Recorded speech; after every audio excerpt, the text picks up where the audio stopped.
This is PukeOlogy Podcast, where science meets your hilarious puke stories and the tips and tricks to stop that chuckle that you need. You never know what's going to spew out of her mouth. Here's my mama, Dr. PukeNoMo.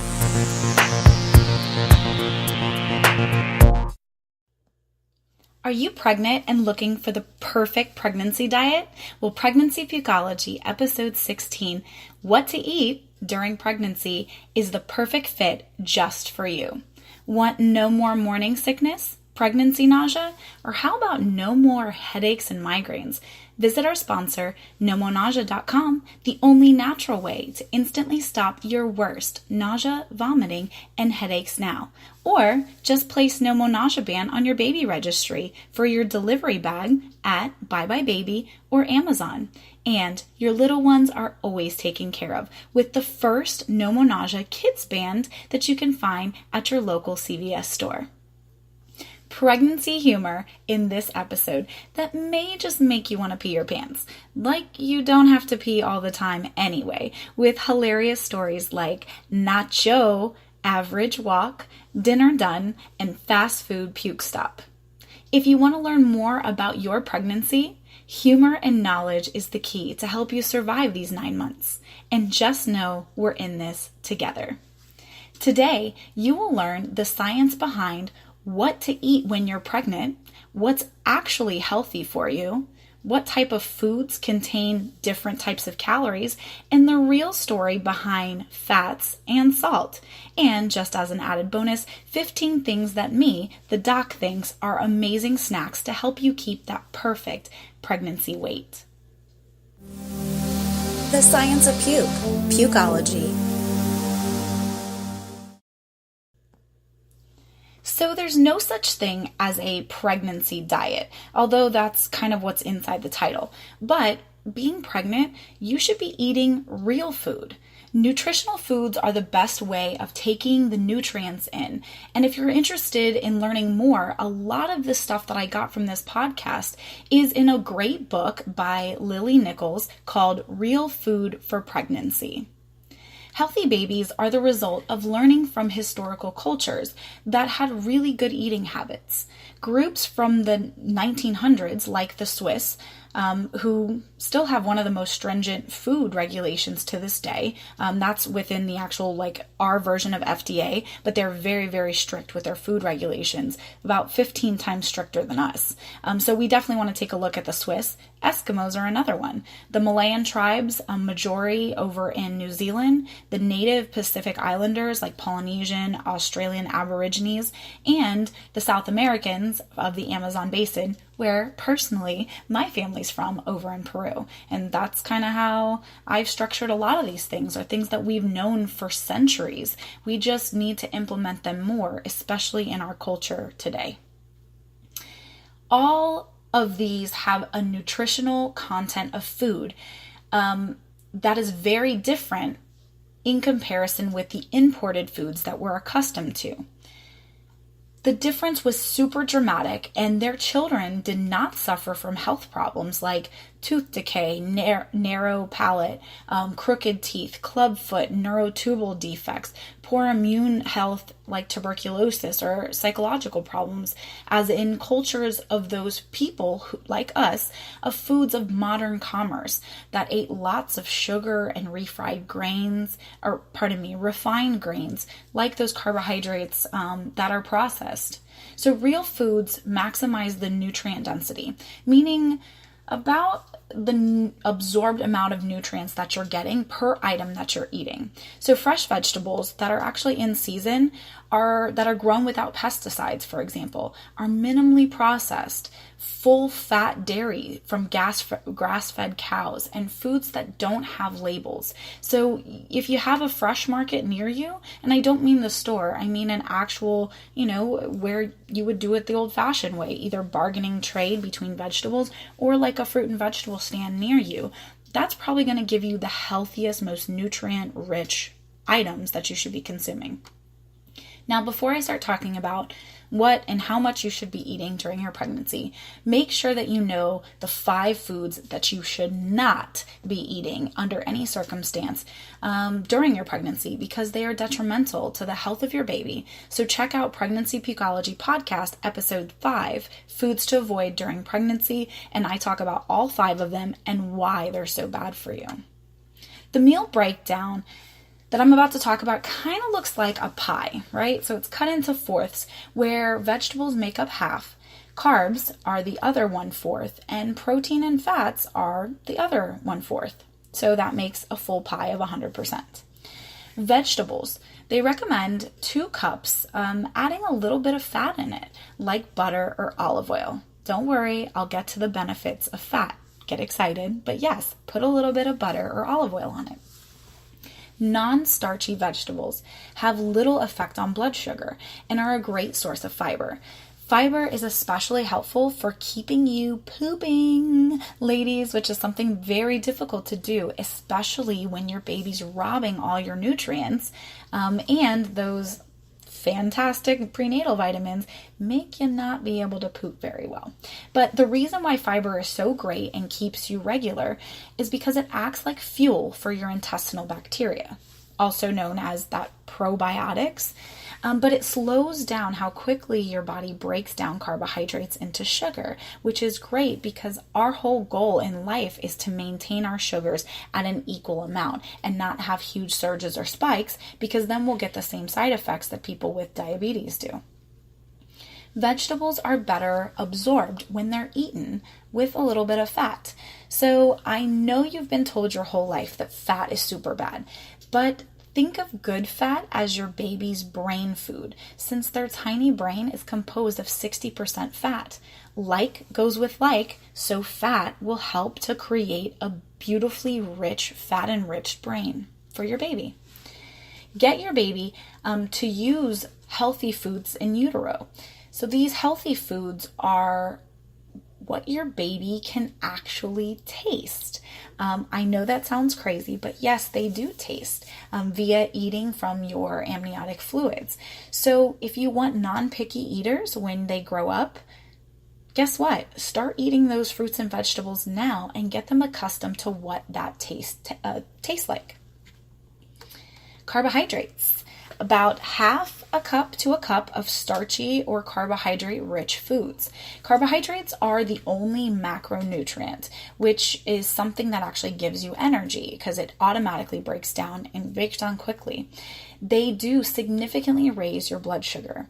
So if you eat too many of these carbs, your baby can grow at an unhealthily large, also known as macrosomia in our medical terms, in doctor world.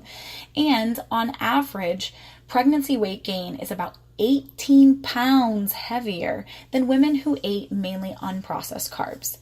So it's really sad that 49 to 52% of adults in the US have either diabetes or pre-diabetes, and that's actually on a rise at an alarming rate, according to the Journal of American Medical Association. So we really need to be very conscious, especially during pregnancy, so that we don't give them bad genes, right? So that we don't make them be bad eaters when they grow up. So we really want to maintain how they're getting their nutrients in utero. High carbohydrate diets during pregnancy is also linked to an increased chance of developing gestational diabetes, preeclampsia, gallbladder disease, which is gallstones, and babies having metabolic problems like heart diseases later on in life. Those clogged arteries are never good, whether they start from little all the way to big. But all the carbs aren't bad. Great sources of carbs include starchy vegetables, things like carrots, guys, corn. They have rich carbs for being vegetables, but they're good for you. Legumes like beans and lentils and split peas, fruit, milk, and yogurt too. So anything from a grain like flour have actually a higher glycemic index than those that I just listed before. So stick with things like beans and carbs that come from veggies and milk and yogurt to fulfill that carbohydrate need. The third is protein and fat, and we talked about that being half of what you are supposed to make inside of your little pie of your everyday eating habits. That includes 3 to 4 ounces of protein, and go ahead and eat the fat on the skin of the chicken. It's good for you. So, do you remember being a kid and hearing, "Don't eat the yolk"? Again, that age-old question, egg white versus egg yellow, and they go back and forth. Well, this age-old debate is still going strong, and I'm here to tell you to actually eat the yolk, especially during pregnancy, because it's an excellent source of choline. Choline is a relative of the B vitamins. 94% of women do not get the 450 milligrams of choline that they need per day, and a low choline diet is a major risk factor in pregnancy for neural tubal defects. You don't want that. That's also the reason why we are so hell-bent on this country for eating lots of folic acid or consuming folic acid and vitamins. And neural tubal defects are basically defects of the brain and of the spinal cord. Things that we have, as a population, have tried to help eradicate, but doesn't always happen. Even when moms are at a low socioeconomic standing, are not eating the foods rich in what they need.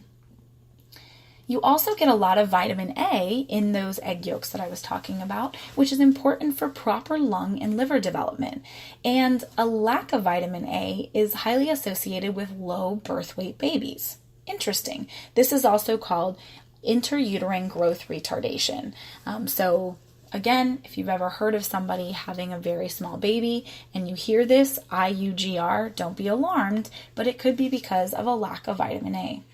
Omega-3 fat, it's also called DHA, is found in fatty fish, seafood, grass-fed meat, and pasture-raised eggs. These are very important for the baby's developing brain and their vision too. Too many of these oils from corn and soy and cottonseed and sunflower actually inhibit the synthesis and creation of DHA in the body. So usually in processed foods like salad dressings and fried foods, the amount of omega-6 to omega-3 is extremely skewed, 30-1. And infants of women that have these high ratios are twice as likely to experience developmental delays in their babies. It's important that you stay away from those high fatty rich oils that you find at a lot of the fast food restaurants. So what fats are good for you with your protein, of course? Chicken skin, steaks, full fat dairy. There was strong evidence showing eating high-fat dairy improves fertility.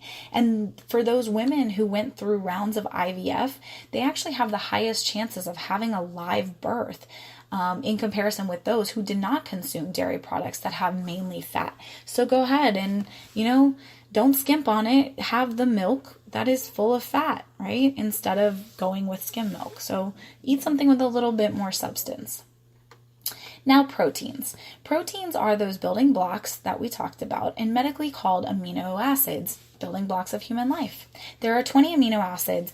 Those are composed from animal foods, which are incomplete proteins, and some coming from plants like beans, nuts, and seeds, which are incomplete proteins. Protein foods are filling and help to stabilize the blood sugar, so they're a great supplement instead of carbs for women, especially who have gestational diabetes. Pregnant women need double or triple what they normally need, about 240 grams per day of protein. That's a lot more than what we're normally used to consuming. Under 20 weeks, your protein requirements are 39% higher, and they're increased. But then after 31 weeks, it's even 73% higher. So eat up, ladies. Those animals, organ meats, cheeses, fish, nut butter, bone broth, and all those other things are great for you. So keep eating them, and even snacks. And I'm going to give you the 15 snacks that I recommend here in the other section of the podcast. Now, organ meats, I know it sounds gross, and bone broth are rich in folate, vitamin B12, they're rich in glycine, which is great for the fetal formation of DNA, internal organs, they're connective tissues like skin and nails, bones, blood vessels, skin, and joints. So if you're like me and that you don't really love liver or kidney, try to sneak in liver into your soups because it is a complete source of all three that we had talked about before, the B12, the glycine, and of course the folate. Although every prenatal vitamin, as discussed in episode 3, why take prenatal vitamins in the first place,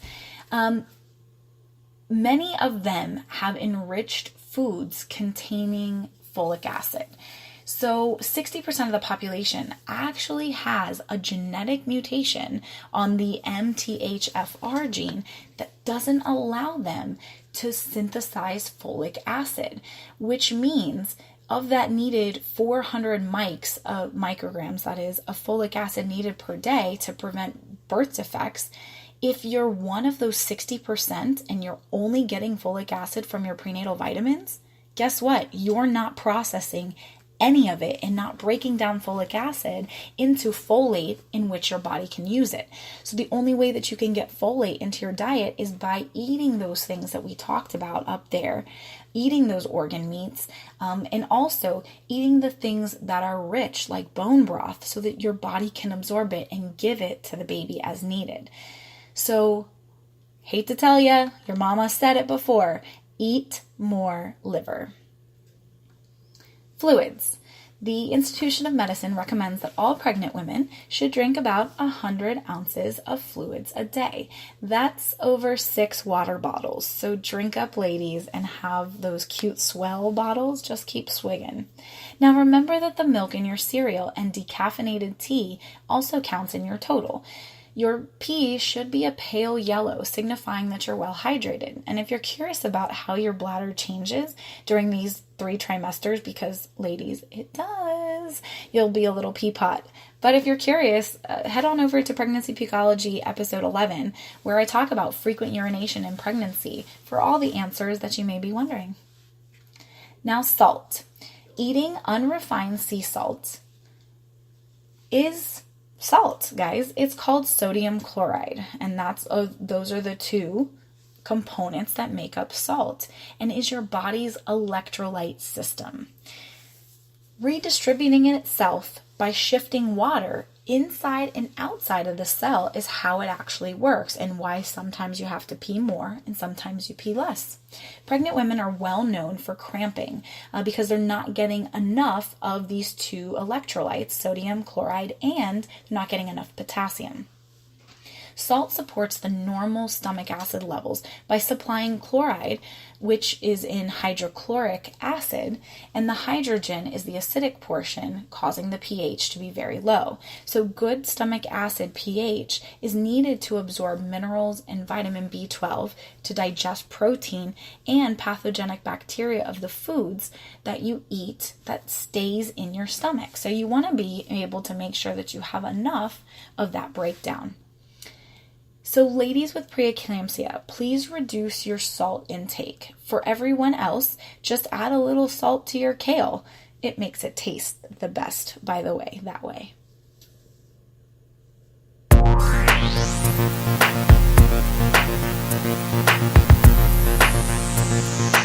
Throwing up on a Tuesday? One puke story. I invited a friend over for some nachos. I took 2 bites and threw up for about 2 minutes. I then brushed my teeth in the sink and continued talking and eating. Those nachos were good going down and coming back up. Oh, the joys of pregnancy. Thank you, Pascal01, for your nacho story. I was thinking about eating some nachos for dinner tonight, but I think I'm just going to scratch that idea after hearing your gross puke story. It was the first dinner I made for my husband in our new home. I called my husband to sit down at the table and took 1 bite of pasta noodles. I was so hungry that I don't even think I chewed. I hadn't experienced morning sickness yet, since this was my first, so the urge to puke came on me like a ton of bricks. I jumped out, immediately ran outside of the front door so I could puke all over the sidewalk because I couldn't remember where the heck the new bathroom was. The worst part is I was too sick to wash it off after it happened on our new driveway, so the remnants of my first puke ever stayed caked on for weeks. We were going on a road trip when I had a huge craving for some fast food. The greasier the better, so my husband got the works for me, and I woofed it all down super fast. I decided to take a little nap and fell fast asleep. When I woke up, I immediately rolled down the window as he was going 50 miles an hour and tried to throw up down the side of the truck. But if you've ever tried to throw up on a fast-moving vehicle, it's kind of like the wind is a wall. So all the puke that went out bounced back in at me on my face and hair. Needless to say, we hit a car wash for me and the truck ASAP. Both of those last stories were sent in by Kimberly223, so thanks, and keep them coming if you have any more kids. Do you have a hilarious puke story that you just can't wait to share? Send it to me at pukeology@nomonausea.com. Again, that's PUKEOLOGY@nomonausea.com. Or tweet us at pukeology so we can all have a good laugh.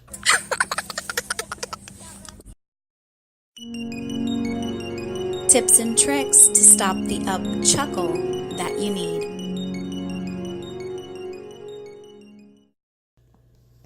Conventional nutrition starts and suggests that all pregnant women eat fortified foods during their pregnancy, like cereal with fortified folic acid and iron, while ignoring the foods that are sources of them naturally.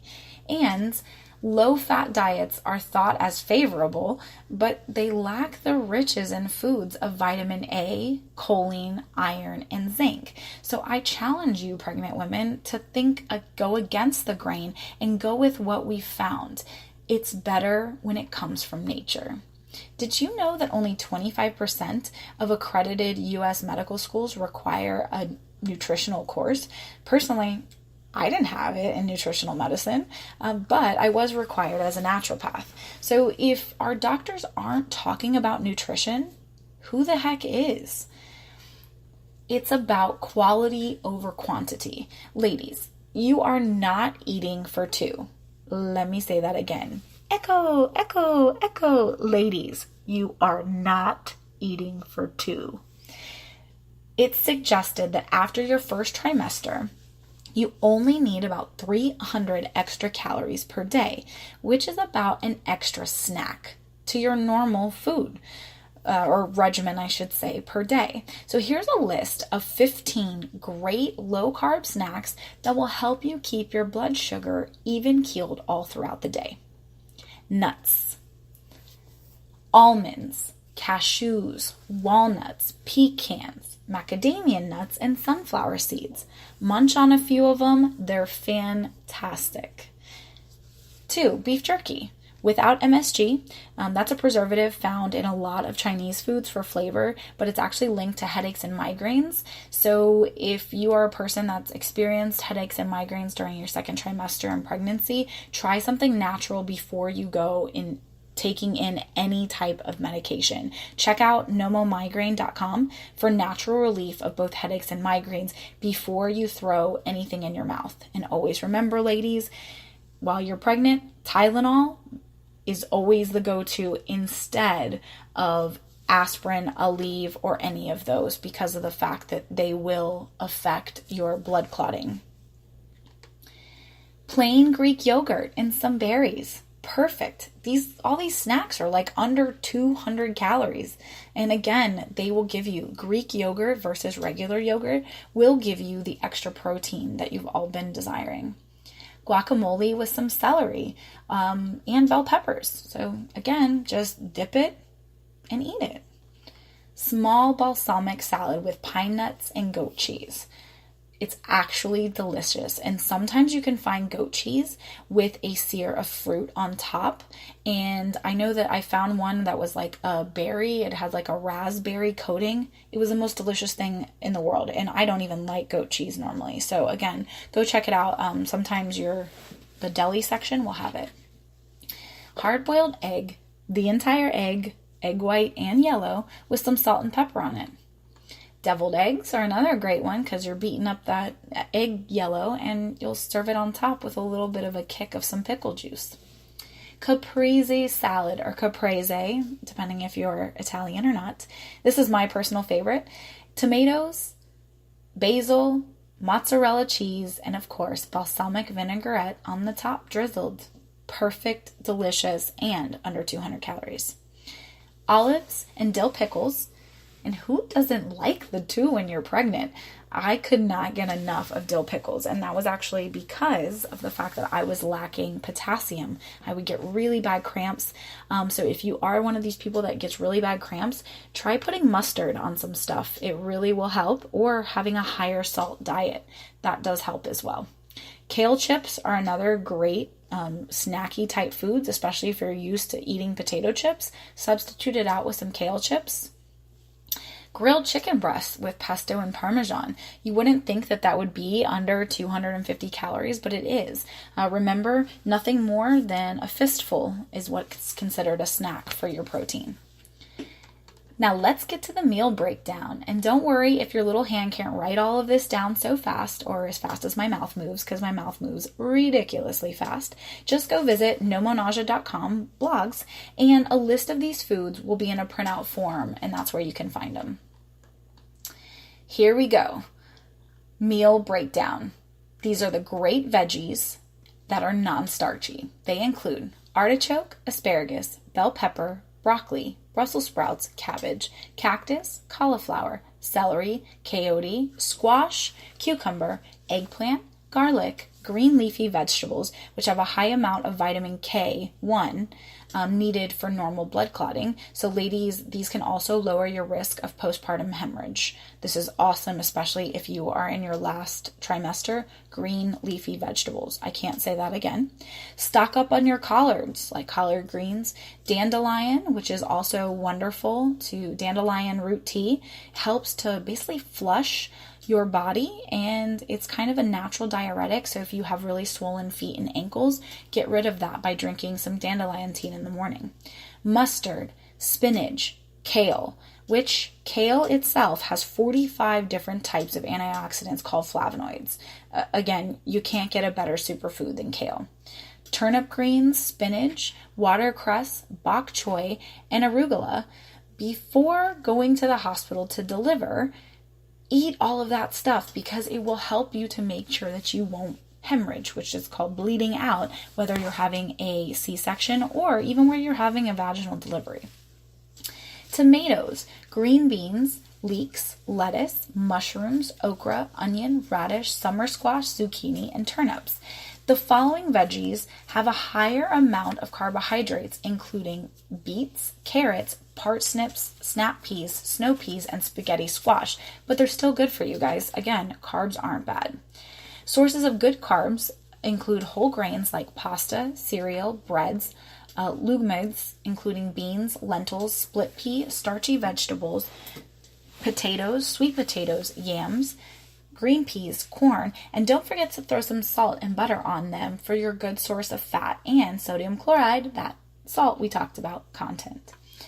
Milk and yogurt, Greek being the best, butter, heavy cream, because remember lactose is a sugar, and by definition you'll increase your blood sugar if you have too much lactose.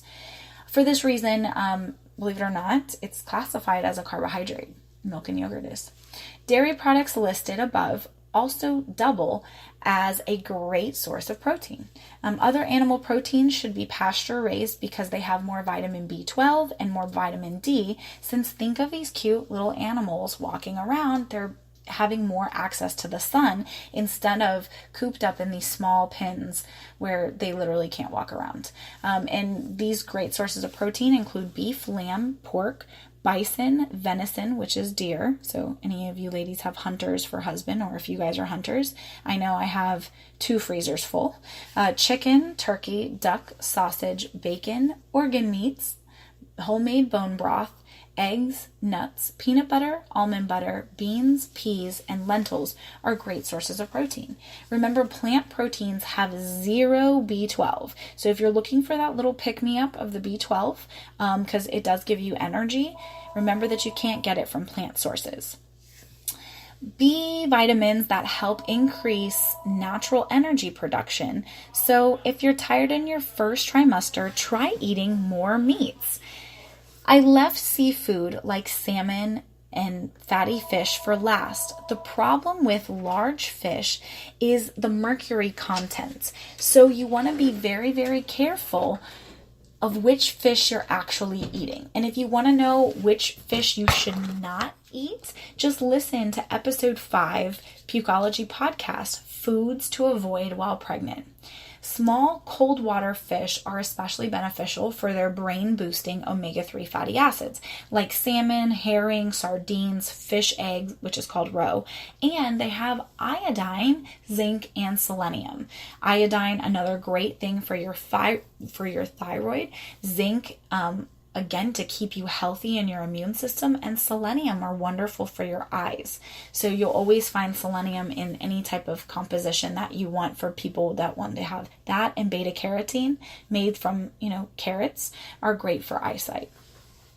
Iodine is necessary. The necessity, I should say, increases by 50% during pregnancy in order to have a normal thyroid function in the mom and the healthy brain development in the baby.